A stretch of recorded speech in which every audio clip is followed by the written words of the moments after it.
so. Hello, everyone.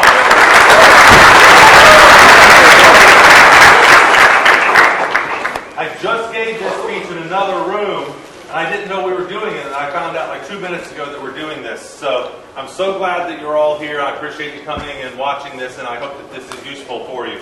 Remember, I'm going to say things about India that are bad today, right? Yeah. You're okay with that, right? Yeah. All right. And all of you have seen me speak before? How many of you have not seen me? Wow. Okay. For those of you who have seen me, am I outgoing or shy? Outgoing. Wrong. And that's what we want to talk about today. Let me tell you, I actually am not here right now. This is not me. I left myself at home because you don't want to see me.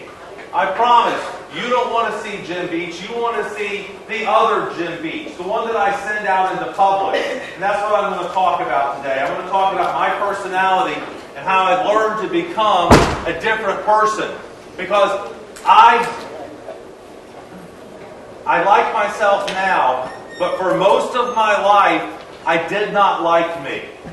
I would hope every morning I would say, God, let me get hit by a bus today and die really quickly. Well, I just said I want to die, and you all laugh at that? Y'all are messed up. You're supposed to go, oh. There you go, that's better. That's better. You're supposed to feel sad for me, right? But it's true. I was, at your age, shy, introverted, and I hated myself. And I learned over time that I could become a different person. And that's what we want to talk about this afternoon. How did I become a different person? Why did I decide to make those changes? And can you do it too? And the important thing is we understand how this relates to business and to entrepreneurship. The main reason I wanted to become a different person, well, I wanted to be happy, number one. But number two, I wanted to do well in work. Do you know how hard it is as an entrepreneur to sell something if you're shy? Right? That's really hard to do. Are you going to buy from me if I'm my product is really good, but don't look at me. I'm afraid. Do you want to buy something from that person? No, of course not. And even more importantly, do you want to listen to that person give a speech? And even more important than that, do you want to go out on a date with that person? Right? Because at some point I wanted to get married and have a girlfriend and all of those things and have all the kids and all that. And I realized I had to change to make that happen. Because, I forgot. I keep forgetting this. We're going to make a deal. If I am entertaining and teach you something of value, will you do something for me at the end? Yes. All right. Here's my thesis. I believe that you can change and become the person that you want to be. I believe that you can look at yourself and say, I don't like this version of me. This version is not going to be successful in business. This version is not going to be successful in life. And you can methodically change and become a better, different, more interesting, exciting, and more importantly, happy person. And that relates to your business world. It makes you a better salesperson. It makes you a better entrepreneur. It makes you better at everything you do. And that's what we want to talk about. Before I go any further, I want to acknowledge that I have awesome, perfect parents. So I'm not here to say that my parents did something wrong. I'm not here to say my parents screwed up and I was unhappy because of my parents. I want you to know I love my parents. They're as good as parents can be. And it's not their fault. Which really sucks, because if it's not their fault, whose fault is it? Again, you're laughing at me. You're supposed to be crying. It's my fault. In other words, I believe very strongly that if you're not happy, it's your fault. And that's really, really important. If you're not good at sales, it's your fault.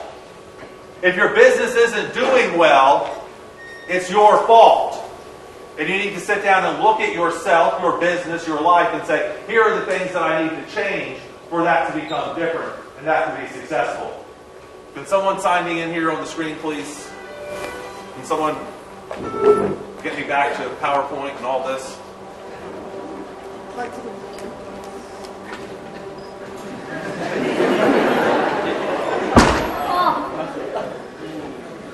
It's not my computer, I don't know what to do. So let's keep going.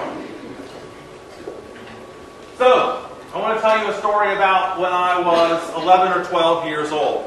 When my parents asked me what I wanted for my birthday when I was turning 11 or 12, I asked for a watch. And the reason I wanted a watch is because every day my high school had an assembly at 11:35. So the entire school would get together at 11:35, and we would all, they'd have prayer or a speaker or something, right? And the entire class got together in one big room. It was like 800 people in one room. And I knew that if I got there early and sat down, that no one would sit down next to me. So I would come and I would sit down right here, and no one would sit in the rest of the row. Exactly. Oh, you're learning. All right. And again, I want to point out, I'm talking about how miserable I am, and all of you are laughing at me. Okay, let's just note that. Y'all are some mean people. Oh. So, I wouldn't have any friends to sit with me. And imagine how, as an 11 or 12-year-old boy, how sad you would feel, how much you would want to cry being on a row all by yourself. Imagine how embarrassing it would be to have no one who would even sit next to you, right?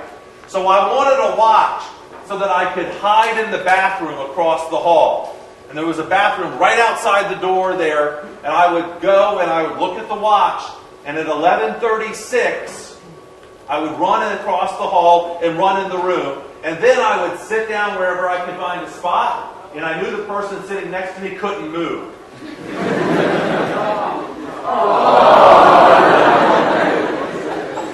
But you see what I was doing? I was using the clock, the watch, so that I could sneak in and not be embarrassed for the next hour. That's how insecure I was. And I realized that I didn't want to live that way. Who would want to live like that, right? And so I decided when I graduated high school, and by high school I still didn't really have any friends. I had almost zero friends, and I still hoped that every day that I would get hit by a bus. I had a carpool driver whose job it was to come to school and pick me up and take me home. She learned that she couldn't go home directly. I lived about 5 minutes away from school. She would go the 20-minute route, so that by the time I got home, I would be done crying.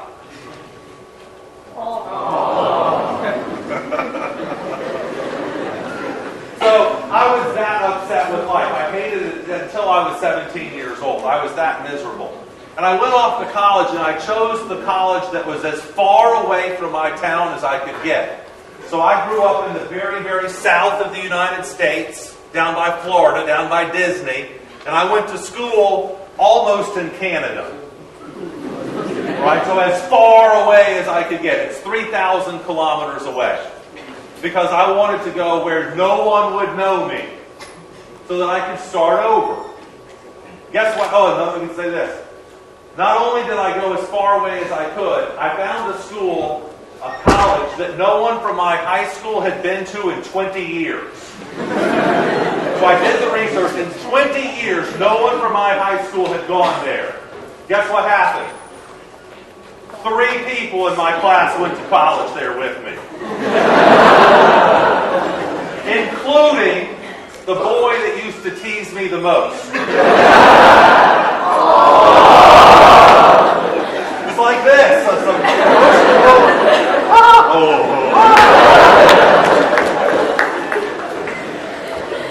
But think how disappointed I was that first day. I show up, and here's the jerk that's been teasing me, making me cry for the last 8 years.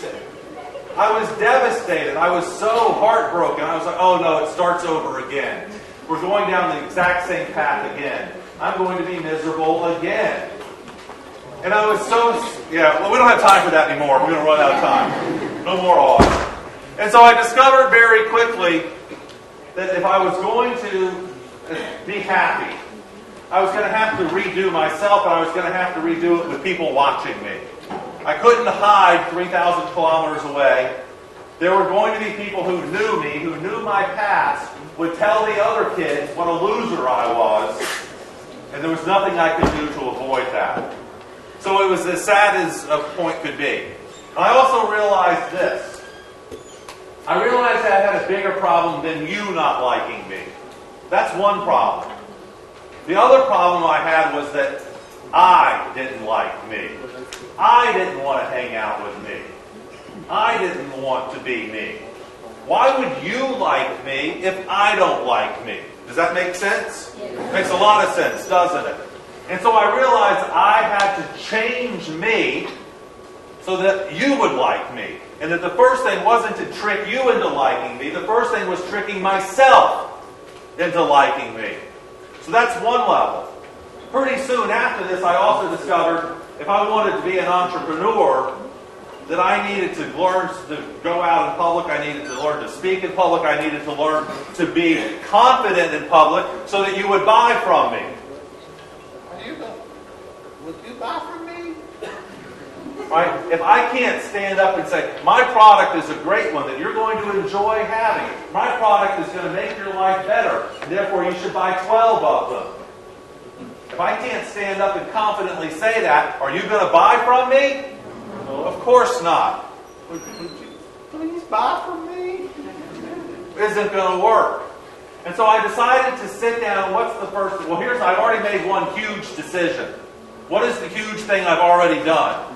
Decided to change. I've decided I'm not going to go through life like this forever. I'm going to make a difference in my life, and I've decided to start now, no matter how painful it is. So that's step number one. Step number two is this. I made a list of what I wanted to be.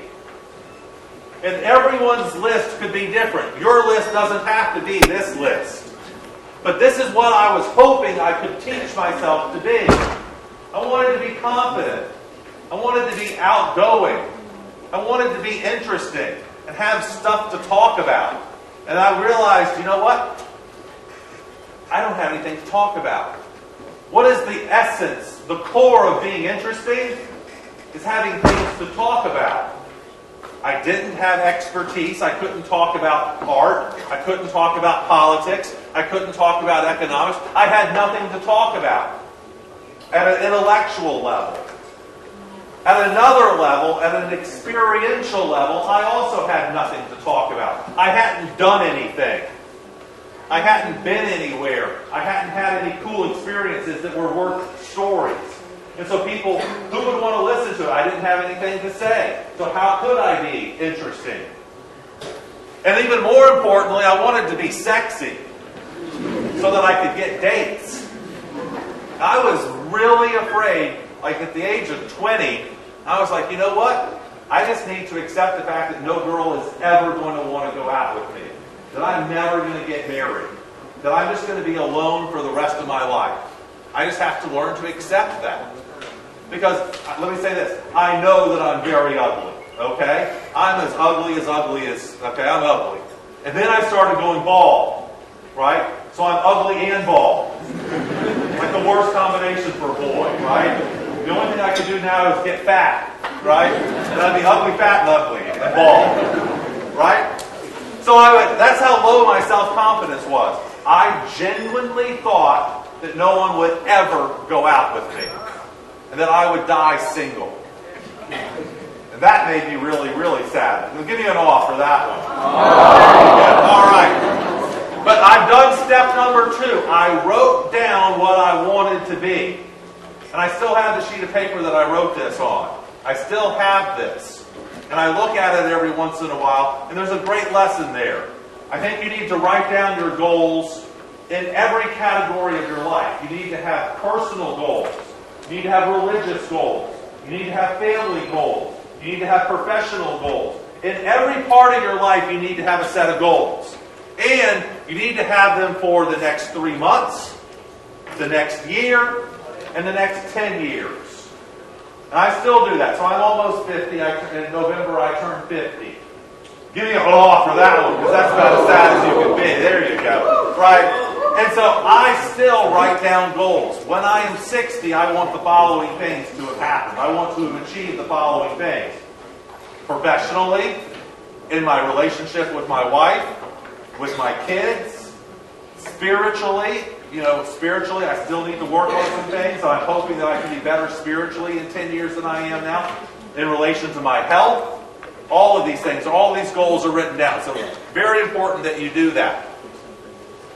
So in the first semester of college, things weren't going very well. The very first week or so, everyone would go to lunch and dinner together. Sort of like, lunch was at noon, 12 o'clock, and at 11:55, everyone would start to come into the hallway, and everyone would sort of gather up and go to lunch together. And one day, I went out into the hallway at 11:56, and there was no one there. They had already all left. And no one thought to get me. And so I was like, oh no, it's starting all over again. The exact same problem again. I'm going to be sitting alone again at lunch. And how embarrassing is that going to be? And it's even worse now because it's at college. And I was hoping to get past this. And so I went to lunch that day, and there was a guy there. I walked in and I saw all of my hall over here. And over here there was a guy sitting by himself. He lived on my hall too, but he was a football player. And you know what, like American football, right? And his job was, he was what's called a lineman. He stands on the front. So he was huge. He's like this tall, like this big, like this fat, probably weighed 175 kilos. All right? Big, big, big boy. Also not very smart. He's a football player after all, right? And I sat down with him because I really had no one else to sit down with. And we didn't really talk that day. We were just sort of there, and he acknowledged me. He was polite. He didn't say mean things to me, but he didn't really strike a conversation. We didn't really become friends or anything. We just sort of sat there and ate, but at least I wasn't alone. About 2 weeks later, I went home for Christmas holidays. I was home for a month, and then I came back. And I saw that there was a snowstorm coming. After all, I'm in college almost in Canada, right? And there was a big snowstorm coming. So I left home 2 days early so I could drive back to school. I drove 3,000 kilometers back to school so that I could be there before the snowstorm came. And it turns out he was also there. He was there. Bill was there. And I saw him and he was like, "Is that your car out front?" And I was like, "That's my car." He's like, "Good. You're taking me skiing tomorrow." I was like, "Okay." Because I was afraid to say no. I was literally afraid to say no because he was that big and he was sort of mean. He had a reputation. He'd been in a couple of fights already that year, and I saw the fights. He had beaten some people up. He had been teasing me earlier in the year. Earlier in the year, he had been teasing me because I was wearing colored socks. Right? I had tennis shoes on and colored socks. And you're not supposed to wear tennis shoes and colored socks, he said. You're supposed to wear white socks with tennis shoes. I was like, I don't know these rules. I'm such a loser, I don't even know the sock rules, right? Anyway, he had been teasing me, and so I was a little bit afraid of him, but he said, "You're taking me skiing tomorrow." So we went skiing, and I had never, because I'm from the South, we don't have snow. I had never skied before. He took me to the top of the biggest mountain in Vermont. And we started skiing that day. I was horrible at it. And he taught me how to ski. He was very, very good. He showed me how to do it. And then we would get on the ski lift and go back up the mountain. And it would take about 15 minutes and we wouldn't talk. We would just sit there. Going up the hill. And we would get to the top and we would ski down. He would show me what I was doing wrong and show me how to get better at it. And I was learning to ski. And we'd get on the ski lift and we'd go back up and we wouldn't talk. And at the end of the day, he was like, "Okay, good, let's do it again tomorrow." And I was like, "Okay." Because it was better than nothing, right? At least I had someone who was sitting next to me now, right? That's big progress for me at this point. I'm no longer on the ski lift alone. And so we skied together, and we skied together almost 180 days that year. We had snow that year until July. And we skied together, and after a week or so, we started talking on the ski lift. And I was afraid it wasn't me who started the conversations, it was always Bill who started the conversation. And one day we were starting to get, where are you from? What do you want to do? Do you have a family? Who's the cute girl that you like? All the conversations that a boy would have. What's your favorite kind of car? All this silly stuff that boys talk about. And one day he's like, what happened with you and all the other kids on the hall? And I was like, they just started going to lunch without me. They didn't, nothing happened. They just started ignoring me, and they made it clear that they didn't want to hang out with me. And I have no idea why, and I don't understand. I just don't know. He was like, well, why do you care? Except he's from Boston, so he would say it like this. Why do you care? Like, who cares what they think? And he said something really important. He's like, if you let them determine your happiness, you are giving them all of your power. You have the power to do whatever you want. You have the power to be whoever you want. And you're giving all of your power away to people that don't like you. Why do you care what they think? And I was like, I don't know why I care. And then he said something else really important. He's like, I've sat with them at lunch before. And let me promise you, they're not talking about you.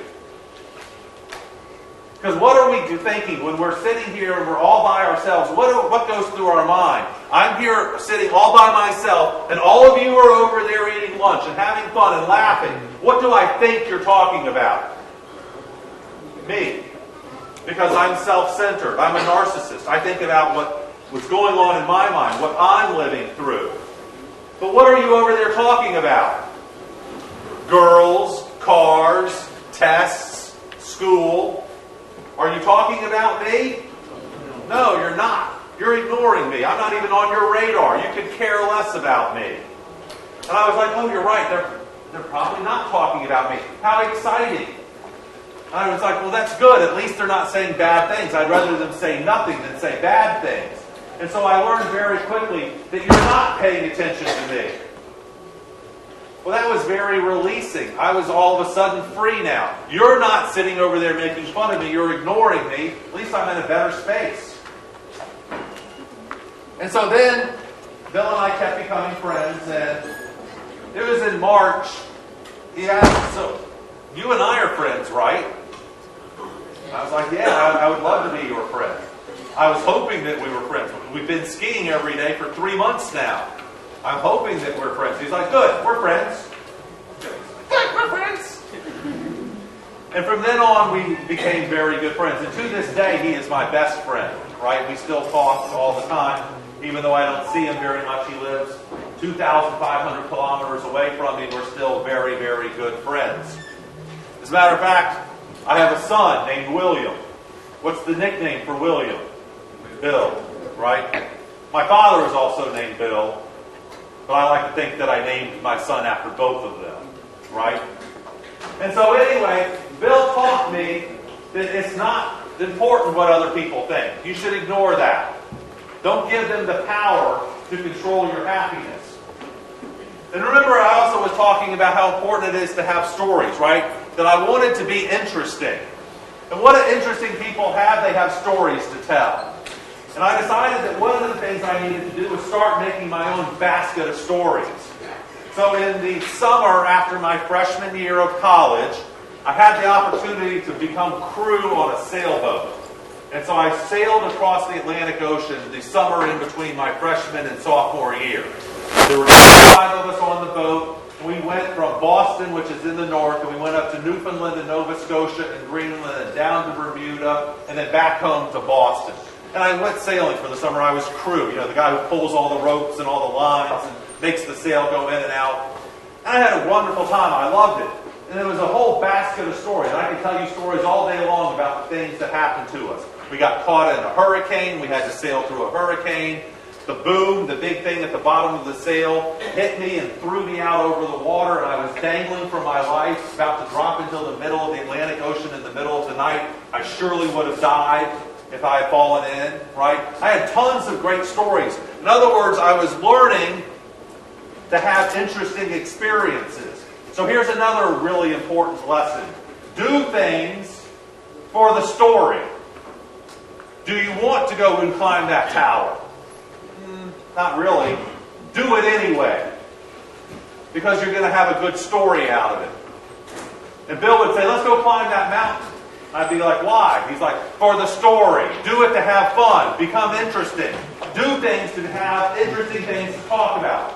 And so I learned how important it is to do things even if you don't really want to.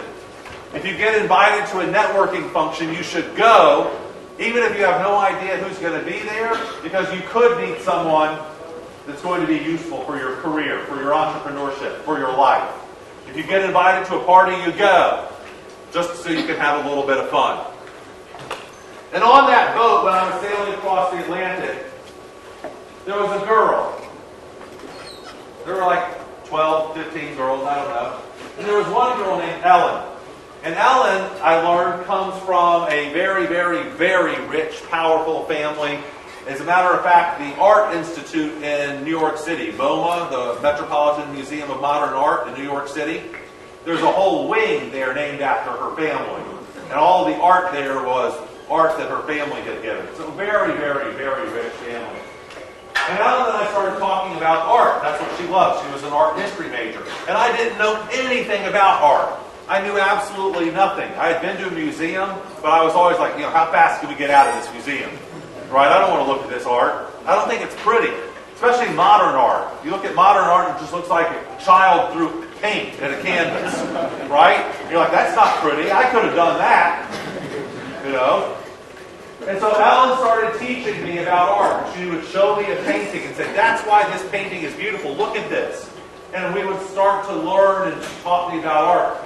And she said something really important one day. She said, even if you don't like art, you need to know about it to be a real person.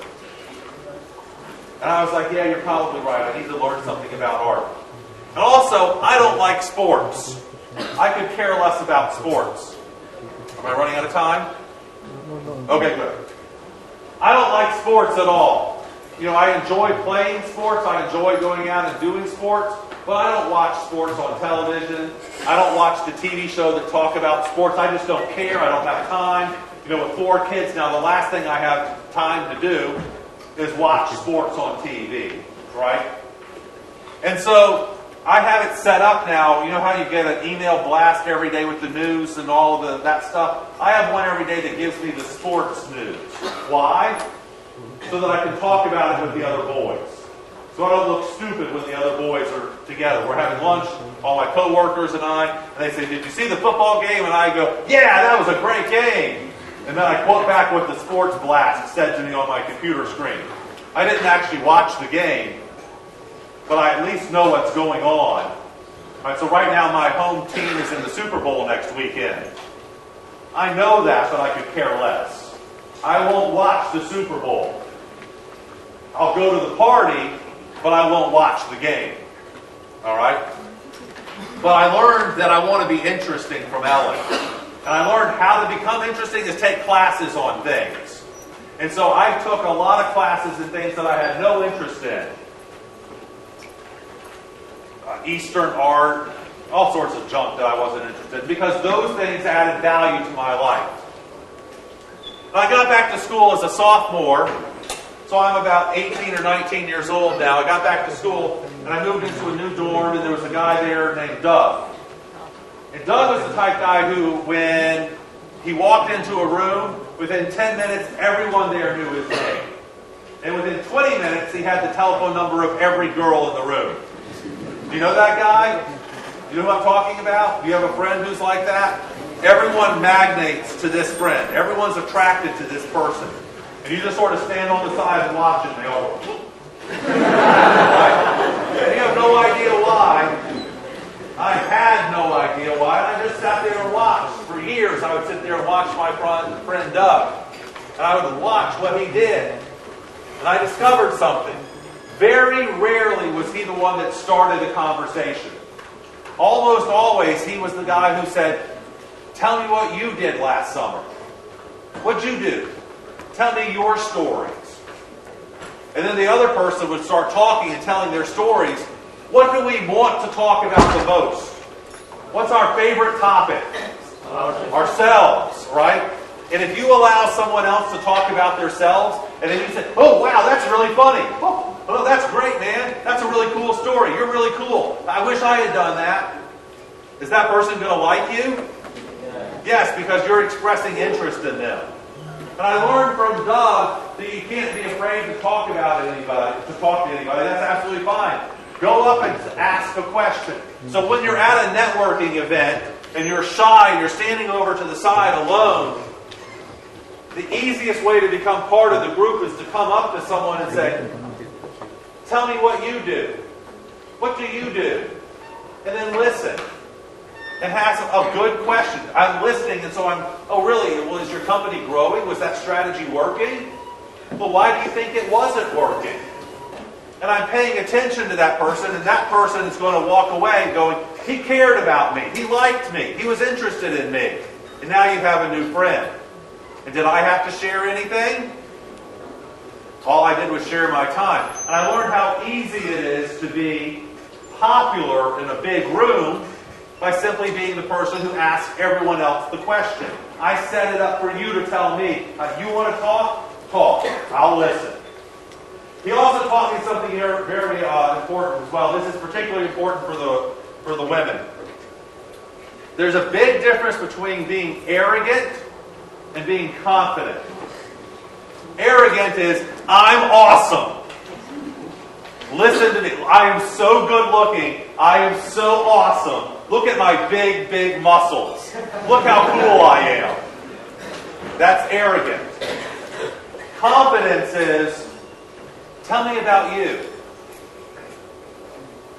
And being good looking in the process. Knowing that you're being interested. There's a huge difference between confidence and arrogance.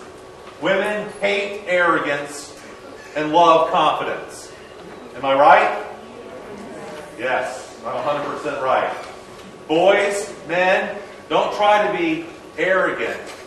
Just be quietly confident, knowing that you're interesting because you read stuff last night. Be confident because you know you have something to talk about when it's your turn. And if the girl doesn't ask you, so tell me about you. I've been talking for 20 minutes now. Now you tell me about yourself. Not only have you made a friend with that girl, but you've also learned that that girl is self-centered and you don't want to be friends with her. Right? Because a good person eventually is going to switch and say, I've been talking all about me. Now it's your turn. Tell me about what you do. And if you're just quietly confident, eventually she will make that switch. Eventually the other business person that you're having lunch with will say, 5 minutes? Great.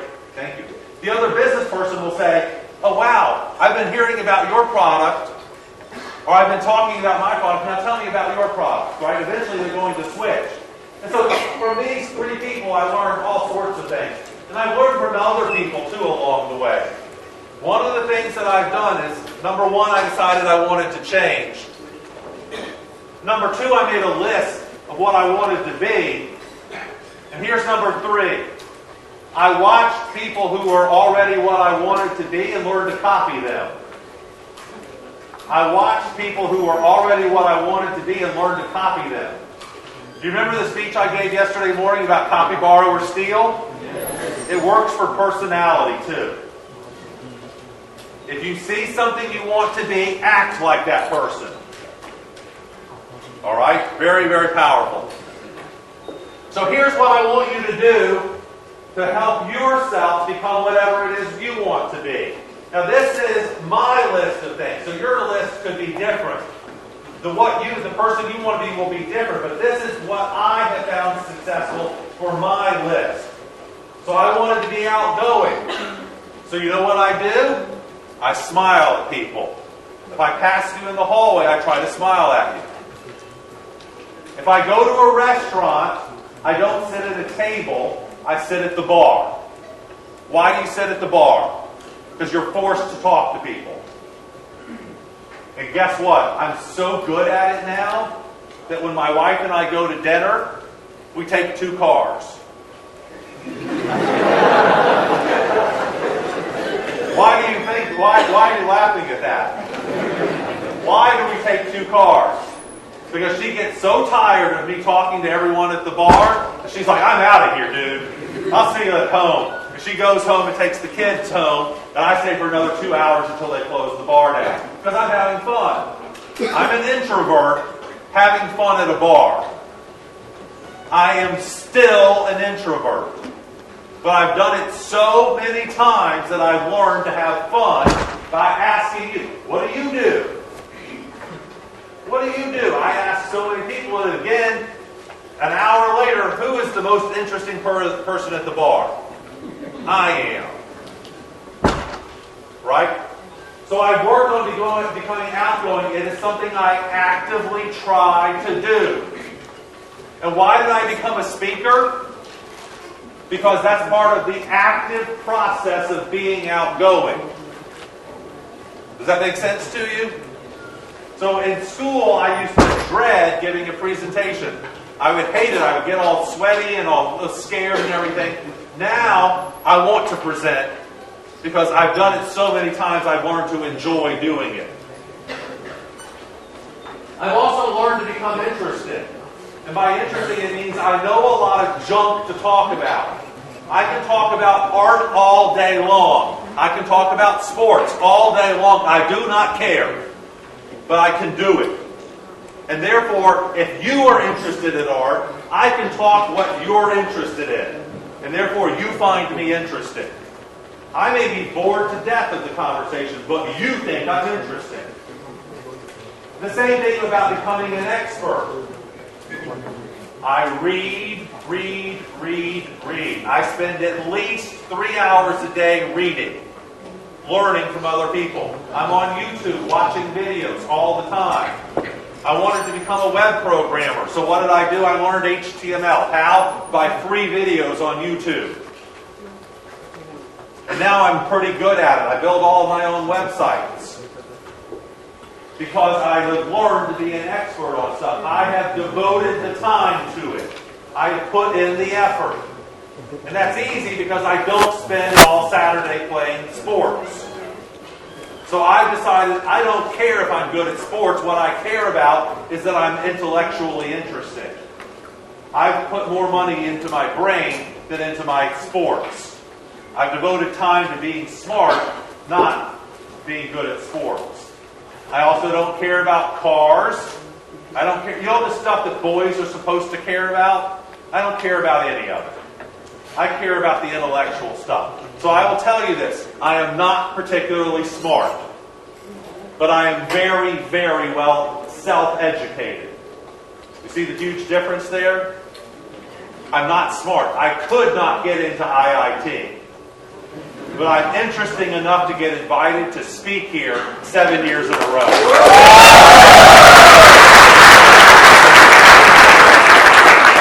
And all of that stuff leads to confidence. Baby steps to confidence. I did not become confident overnight. I have been working on this for 30 years. 30 years I've been working on this. And it happens very, very slowly. I hated myself. I wished I could get hit by a bus. I sort of learned to like myself. I learned to like myself. I learned that a girl could think that I was sexy. I got to kiss Ellen eventually. She was a good kisser. I learned that I was interesting to boys, and all of this is helping my self-confidence. It didn't happen like this. I got there tiny, tiny, tiny baby steps. One day at a time. One good experience at a time. One good conversation at a time. One good sale at a time. I had a good sales call today. I sold it today. The relationship, the similarity between entrepreneurship and dating is almost 100%. They almost 100% correlate. How many girls do I have to ask out to get one date? I can tell you, it's 107. I ask 107 girls out, I will have one girl say yes. If I go on 100 sales calls, I will have 4 or 5 customers buy my product. You see how they relate? And also, you know what? The better I get at dating, the more girls I ask out, the more say yes. Because I'm becoming slightly more confident. And the more sales calls I go on, you know what happens? My sales close ratio goes up little bit by little bit. So that now I don't close 10%, now I close 50%. Because I've gotten really, really good at the sales process. And what does sales start with? Listening. Right? The exact same thing that becoming interesting starts with listening. Sales also is a process of listening. And I don't know if I've become sexy or funny yet. All I know is that I got myself a hot wife. Eventually. I had to ask a lot of girls out, but eventually one said yes. Actually, two said yes, and I've been married twice. I got divorced. That's a whole other set of stories. I made some bad decisions. I had some setbacks. Every time I would take 2 baby steps forward, I would then take 1 step backwards. Right? I'm certainly not saying that everything's been a bed of roses. Things bad have happened along the way too. Alright? Don't forget that. But the important thing is when bad things do happen, you don't stop and say, well, I give up. You know what I've been hearing I've been here for 48 hours now. You know what almost every single Indian person I've spoken to has said? The last year for Indian entrepreneurs have been really bad. Would you agree with that entrepreneurship has not been going well for the last year in India? Is that true? No? Really, I've had a lot of people. As a matter of fact, tomorrow night I'm giving a speech on why things are going bad in India. Someone from India asked me to give a speech on that. So I don't know, I'm glad that you're not feeling that, but the important thing is you don't give up. Right? You keep fighting forward. All right, I want to talk bad about India for 1 minute. I know I'm running out of time. Give me 1 more minute. You know I love you, right? I wouldn't be here if I didn't love you. Right? I've come 7 years in a row because I love coming to meet with you at IIT. So I say this from the loving place of my heart. Indian entrepreneurs need to do 3 things. Stop following so many damn rules. All right? I was here last year, and I wanted to go over there to the guy with the shirt, the movie shirt. And there was a fence. And the person, the Indian who was responsible for taking care of me, said, you can't just jump the fence. I was like, the fence is this tall. I can jump it. He's like, no, I have to walk around. No one's looking. No one's looking. We can just jump the fence. He's like, no. I have to walk around. Follow the rules too much. Ignore the rules a little bit more if you want to be an entrepreneur. Number 2, be more outgoing and aggressive. I have so many, particularly Indian men, who come up to me and are shy, too shy. You need to escape the shyness and get rid of the shyness. Okay, if you're going to be an Indian entrepreneur, you need to be a little bit more outgoing. And number 3, my job as an entrepreneur is to get over there. I want 1,000 customers. Indians are very bad at figuring out, I can't go there immediately. I have to do baby steps. You're like, I want to be here now. You're not going to get there quickly overnight. You need to figure out how to take small baby steps. Worry about getting 1 customer first. Then 2. Worry about getting 1,000 customers 6 months from now. You're not very good at that. Here's my email address. I accept all invitations on LinkedIn. I will respond to all emails. If you found me enjoyable, if I increased value in your life, will you please go to iTunes and like my radio show, School for Startups Radio? I don't care if you listen. I just want you to like it.